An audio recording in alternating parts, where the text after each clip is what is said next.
Hello everyone. तो आज आपका स्वागत है आपके अपने यूट्यूब चैनल पे मेडिक उत्कर्ष। तो आज की वीडियो हमारी ये 2024 एग्जाम पर होने वाली है कि फार्मेसी बैकग्राउंड से कोई बच्चा है तो वो कौन से पेपर को चूज करे, बायोटेक या लाइफ साइंस, या दोनों चूज करे, क्योंकि आपके पास दो पेपर देने की चॉइस होती है। आप दो पेपर एक साथ दे सकते हैं, तो आपको दो पेपर करने चाहिए क्योंकि इसकी फीस ज्यादा है। कम से कम 3200 रुपीज लगेंगे आपके, अगर आप दोनों पेपर फिल करते हो तो। और एक करते हैं तो 1800 आपकी फीस है इसमें। तो आज इसी बारे में हम बात करने वाले हैं। जैसा कि आपको स्क्रीन पे देख देख भी सकते होंगे, मैंने लाइफ साइंस का सिलेबस खोल रखा है आपके लिए। आज मैं लास्ट में मैं भी ये बताऊंगा कि मैंने कौन सा फिल किया है और आपके लिए कौन सा बेटर रहेगा। तो हम जैसा कि हम देख सकते हैं, ये लाइफ साइंस केमिस्ट्री का है, बायोटेक का नहीं है। बायोटेक का इससे डिफरेंट है। बायोटेक का आपको चाहिए तो मैं आपको लिंक प्रोवाइड करा दूंगा, नहीं तो आप साइट पे जाके, ऑफिशियल वेबसाइट है उस पे जाके भी आप देख सकते हैं, आपको वहाँ मिल जाएगा ये सब। तो आप देखिए, केमिस्ट्री का सिलेबस है। केमिस्ट्री आपको मैं बता दूंगी कंपलसरी सब्जेक्ट है। आप इसको चॉइस में नहीं रख सकते, आपको ये अटेम्प्ट करना ही करना है। मतलब ये तो पेपर में आएगा ही। तो आपकी चॉइस होगी दो सब्जेक्ट की, जिसमें आप बायोलॉजी, जोलॉजी, माइक्रोबायोलॉजी, इनमें आपकी चॉइस रहेगी। लेकिन इसमें आपकी चॉइस नहीं है, ये आएगा जैसे जनरल एप्टीट्यूड आएगा, उसके आपके 15 क्वेश्चन आएंगे। केमिस्ट्री आएगी जिसके 25 क्वेश्चन आएंगे। और जो बाकी क्वेश्चन बचे 30-30, जो आप दो सब्जेक्ट चूज करोगे इस पेपर पे लाइफ साइंस में, उसके आएंगे। जैसे आपने बायोलॉजी और माइक्रोबायोलॉजी चूज किया तो बायोलॉजी के 30 क्वेश्चन एंड माइक्रोबायोलॉजी के 30 क्वेश्चन, ऐसे करके 60 क्वेश्चन, और 25 यहाँ से, 10 वहां से, सॉरी 25-15, है ना। तो आपके 100 मार्क्स का पेपर होगा ये। तो आइए हम केमिस्ट्री का सिलेबस देखते हैं कि इसमें है क्या है ऐसा। पहला चैप्टर है एटॉमिक स्ट्रक्चर एंड पीरियोडिसिटी। हम इसमें आज ये देखेंगे कि आपने 11th 12th में एक पढ़ रखा है, लेकिन मैं फिर बता दूं, इसका लेवल थोड़ा अलग होगा, क्योंकि बीएससी वाले स्टूडेंट्स ही लाइफ साइंस को ऑप्ट कर सकते हैं, क्योंकि वो भी साइंस फील्ड से, एलिजिबिलिटी क्या है इसकी, साइंस फील्ड से कोई भी हो वो इसको चूज कर सकता है इस पेपर को देने के लिए। तो इसका थोड़ा लेवल टफ हो जाता है। लेवल मतलब अप हो जाता है, एक तरह से आप समझे तो लेवल अप हो जाएगा इस पेपर का। तो इसमें ऐसा नहीं कि आपका वही 12th वाला सारा आ रहा है, लेकिन कॉन्सेप्ट वही रहेंगे, लेकिन वो थोड़ा डीप में हो जाएगा, क्योंकि वो बीएससी केमिस्ट्री में करके आए होंगे तो वहाँ उनको ज्यादा डीप में पढ़ाया होगा ये पर्टिकुलर टॉपिक। जैसे आपने periodic table, periodic properties, ionisation energy, electron affinity, electron negativity, atomic size, ये इतने डिफिकल्ट टॉपिक नहीं है अगर आप थोड़ा सा भी गो थ्रू होते हैं इससे। अगर एक भी क्वेश्चन आ गया तो आपका बन जाएगा वो। अब देखते हैं structure and bonding second, VSEPR theory. आप देखिए, आपने सब पढ़ा है, 11th 12th में सब पढ़ा है ये केमिस्ट्री का। और आने कितने, 25 क्वेश्चन आने। अब 25 में से भी आपने जैसे कुछ इंपॉर्टेंट टॉपिक इसमें थर्मोडायनेमिक्स है, रिएक्शन काइनेटिक्स है। और मैं आपको बताऊं ये आपको कहाँ हेल्प करेगा। हम फार्मेसी फील्ड से, बैकग्राउंड से है, तो हमारा मेन फोकस तो जीपैट ही होगा। हम तो एज अ बैकअप लेके चल रहे हैं कि हम गेट भी क्वालिफाई कर ले। लेकिन आप देखिए, इसमें रिएक्शन काइनेटिक्स है, थर्मोडायनेमिक्स है, इसमें से आधे चैप्टर हमारे फिजिकल केमिस्ट्री जो है उसमें आप उठा के देख लीजिए, आधे चैप्टर यही है। थर्मोडायनेमिक्स आपको पढ़ना है। इससे होगा क्या, आप अब यहाँ पढ़ लोगे, वैसे तो आपने पढ़ भी रखा होगा, लेकिन आपने यहाँ और पढ़ लिया थोड़ा सा, कोई वीडियो देख ली, वन शॉट वीडियो यूट्यूब पे ही, तो क्या होगा कि आपका जीपैट की भी प्रिपरेशन हो जाएगी साथ में। रिएक्शन काइनेटिक्स जैसे यहाँ आ रहा है, rate constant, order of reaction पढ़ा है आपने फिजिकल फार्मास्यूटिक्स में, आई थिंक फोर्थ सेम में आपने पढ़ा होगा। स्टेबिलिटी स्टडीज आती है वहाँ, रिएक्शन केमिकल काइनेटिक्स पूरा एक चैप्टर है। बस किसके रिस्पेक्ट में, ड्रग के रिस्पेक्ट में, कुछ भी चेंज नहीं है, सिर्फ ड्रग के रिस्पेक्ट में आ जाएगा, कुछ चीजें माइन्यूट चेंजेस होगी बस। और ये तो बहुत इंपॉर्टेंट टॉपिक है, इससे हर साल एक क्वेश्चन तो बनता ही है। Zero order, first order, second order, इसकी इक्वेशन पूछ ली जाती है। तो आप देख सकते हैं, इंपॉर्टेंट है। थर्मोडायनेमिक्स आपका हर जगह यूज है, थर्मोडायनेमिक्स का। तो ये आप छोड़ नहीं सकते। और वैसे तो ये कंपलसरी सब्जेक्ट है, लेकिन आप चाहे इसको सिर्फ क्वालिफाई तो होना है आपको, लेकिन एज अ बैकअप, जैसे आप कोई वो दो पेपर हार्ड आ गए, आपको उसमें क्वेश्चन नहीं आ रहे, तो एक बैकअप तो रहेगा। अब इसमें से 25 आ रहे हैं, तो 25 में से आप 10 तो बनाओ कम से कम। ऐसा थोड़ी ना कि 10 में छोड़ ही आओगे पूरा, कि यार हमने इसकी प्रिपरेशन नहीं की, हमने छोड़ दिया। केमिस्ट्री हार्ड होती है, लेकिन 25 में से बिलीव मी, आपके 10 या 5 क्वेश्चन तो बनेंगे। देखिए, chemistry of biomolecules, SN1, SN2, E1, E2, ये तो हमारी ऑर्गेनिक केमिस्ट्री का पार्ट है, जो हम यहाँ भी पढ़ रहे हैं। Grignard reagent and there uses, aromatic electrophilic substitution, orientation effect, acid and base, stereochemistry, optical and geometrical isomerism. ये क्या है, हमारी ऑर्गेनिक केमिस्ट्री का। तो आधे चैप्टर तो ऐसे है जो आपको पढ़ने ही नहीं है, जैसे structure, reactivity, correlations and organic reaction mechanism, जैसे ये चैप्टर है जो सेक्शन 8 में है। आप इसमें देखिए, आधे से ज्यादा टॉपिक ऐसे है जो हमने जीपेट के लिए हम प्रिपेयर कर रहे थे, तो हमारा प्रिपेयर हो चुका है वो। अब हमको दोबारा पढ़ने की नहीं है, अगर वो क्वेश्चन उसमें से बनेगा तो वो बन जाएगा। और केमिस्ट्री का ऐसा ही है, कई बार कॉन्सेप्ट लगा के क्वेश्चन बन जाते हैं, कई बार नहीं बनते, क्योंकि हर कॉन्सेप्ट पे लगाना पड़ता है दिमाग, क्योंकि इसके कॉन्सेप्ट दिमाग में चलते रहने चाहिए, जब जाके आपके क्वेश्चन बनेंगे। नेक्स्ट पे आते हैं हम। अब देखते हैं हम, जैसे बायोकेमिस्ट्री का सिलेबस देखते हैं हम। बायोकेमिस्ट्री तो हमने फार्मेसी में पढ़ी है। क्या है इसमें, vitamin, coenzymes, ATP, utilisation of ATP, metabolic pathway, glycolysis, Calvin cycle. बस ये है कि इसमें आपको डीपली याद करना पड़ेगा। एंजाइम्स, ग्लाइकोलाइसिस किससे चालू हो रही है, पूरी टेप, वो जो पूरी साइकिल है वो याद करनी पड़ेगी आपको। Myoglobin, haemoglobin, biochemical cell structure, organelles, DNA replication, immune system, ये तो हमने एचए में भी पढ़ा है। Immune system. बॉटनी की बात करते हैं। अब मैं अपनी बात बताऊं, तो बॉटनी जोलॉजी से मेरा तो दूर दूर का नाता नहीं है, क्योंकि मैं हूँ 12th PCM से पास। मेरे पास थी मैथ्स, और ये सब्जेक्ट तो मतलब अभी आप हम पढ़ते ही कोगनोसी पढ़ रहे होंगे, हम फार्मा कोगनोसी अपने फार्मेसी में। तो आप समझ सकते हैं, वो सब्जेक्ट आपने पढ़ा होगा तो। वो सब्जेक्ट बुरा नहीं है, लेकिन इसमें याद करने वाली चीजें बहुत ज्यादा है, और मेरे को तो आधी चीजें समझ ही नहीं आती उसमें। जैसे इसमें देखिए प्लांट, लेकिन किसी ने अगर 11th 12th बायो से करी, मोस्टली सारे फार्मेसी के जो बच्चे होते हैं वो नीट की प्रिपरेशन करके ही आए होते हैं, या बायो से पास आउट होते हैं, तो उनके लिए इतनी ज्यादा मेहनत नहीं होने वाली है। ये bio chemistry, biology, botany, same part है सारा, कुछ इसमें वो नहीं आएगा। इसका सिलेबस बड़ा है थोड़ा। माइक्रोबायोलॉजी, माइक्रोबायोलॉजी में देखिए आप, इलेक्ट्रॉन माइक्रोस्कोपी, हिस्ट्री, हिस्ट्री तो हम पहले में ही पढ़ते हैं। माइक्रोबायोलॉजी हमारे फार्मेसी सब्जेक्ट में आते हैं, फार्मेसी में। Microbial metabolism, sterilisation principle, disinfection, ये तो हमारा पूरा एक चैप्टर है माइक्रोबायोलॉजी थर्ड सेम का। Chemotherapy, antibiotics. अगर आप इसे करते हैं तो आपको एक जीपैट की प्रिपरेशन भी साथ में हो रही है, आपकी गेट की भी हो रही है, आपकी नाइपर की भी हो रही है, आपकी IIT BHU एग्जाम की भी हो रही है। क्योंकि ये सब्जेक्ट ऐसे माइनर सब्जेक्ट्स में आते हैं, इनसे डायरेक्ट क्वेश्चन पूछे जाएंगे।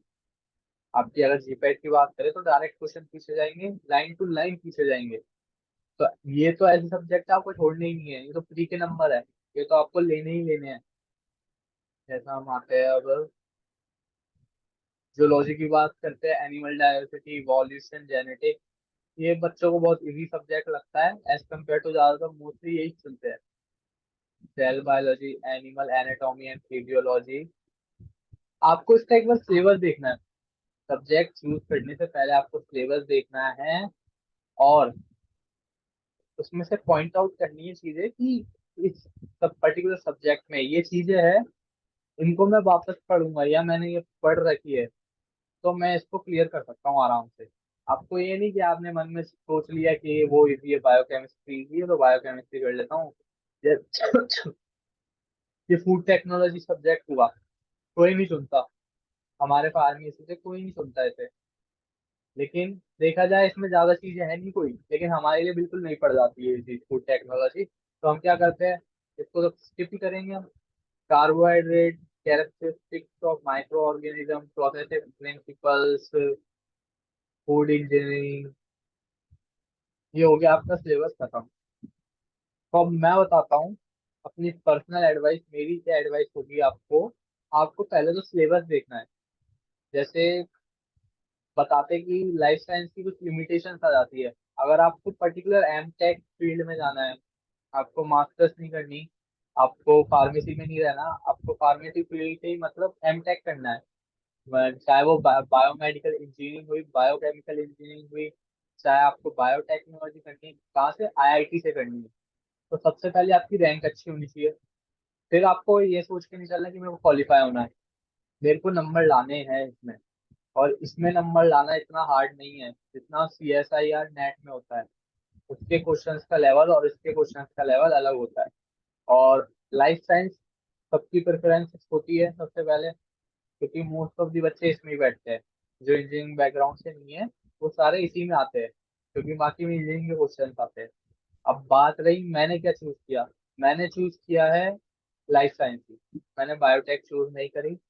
देखा जाए तो बायोटेक एक ही सब्जेक्ट था, आप बायोटेक पढ़ सकते थे, और मैंने दोनों पेपर फिल नहीं किए, मैंने एक ही पेपर फिल किया है, वो है लाइफ साइंसेज। क्योंकि मेरे को पता था कि बायोटेक में मैंने सिलेबस देखा, ना मैंने बायोटेक अभी तक मेरे सेमेस्टर में पढ़ी है मैंने, और ना मेरे को लगता था, क्योंकि वहाँ था कैलकुलस, इंटीग्रेशन, मैट्रिक्स। मैट्रिक्स तो हालांकि इजी टॉपिक है, but at the same time आपको दोबारा रिवाइज करना होता, और मेरे लिए तो कुछ नई चीज थी नहीं है कैलकुलस इंटीग्रेशन, में 12th में करके आया हूँ।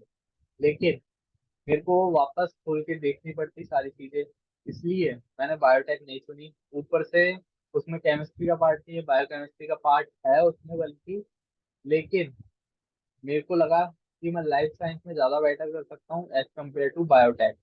लेकिन आप बायोटेक की तरफ जाते हैं, अगर आप बायो से 12th आपने पास आउट हो, तो आपके लिए biotech as compare to life science hard पड़ेगा। अगर आपको मतलब ब्राइट फ्यूचर आपको दिख रहा है तो वो बायोटेक में है। क्योंकि आप बायोटेक्नोलॉजी करोगे तो वो लिमिटेशंस नहीं रह जाती एडमिशन के वक्त, जो लाइफ साइंस में रह जाती है। तो आपको क्या है, यहाँ पे थोड़ा वो मिलेगा बेनिफिट बायोटेक चूज करने में। लेकिन बायोटेक आप जब भी चूज करें जब आप उसके लिए पढ़ सकते हो, क्योंकि लाइफ साइंस मोस्टली क्या करते हैं फार्मेसी स्टूडेंट्स, जीपैट की तैयारी कर रहे होते हैं, माइक्रोबायोलॉजी बायोकेमिस्ट्री वगैरह उन्होंने पढ़ी रखी होती है, तो वो गेट में भी अपना हाथ आजमा लेते हैं कि दे के आते हैं, और most of the time qualify भी हो जाते हैं वो। लेकिन अगर आपको इसी फील्ड में जाना है, एमटेक वगैरह करना है, तो आपको उसके लिए पढ़ना पड़ेगा, आपको उसके लिए रैंक लानी ही पड़ेगी, अगर आईआईटी से करना है तो इसलिए आपको इसके लिए पढ़ना पड़ेगा, आपको रैंक भी लानी ही पड़ेगी अगर बायोटेक चूज करते हो। अब बायो वाले के लिए एज कम्पेयर टू हार्ड पड़ेगा। लाइफ साइंस की सबसे बड़ी बात क्या है, इसमें आप इसका पेपर उठा के देखेंगे तो इसमें एप्टीट्यूड के जो क्वेश्चन है ना, वो इतने हार्ड नहीं है।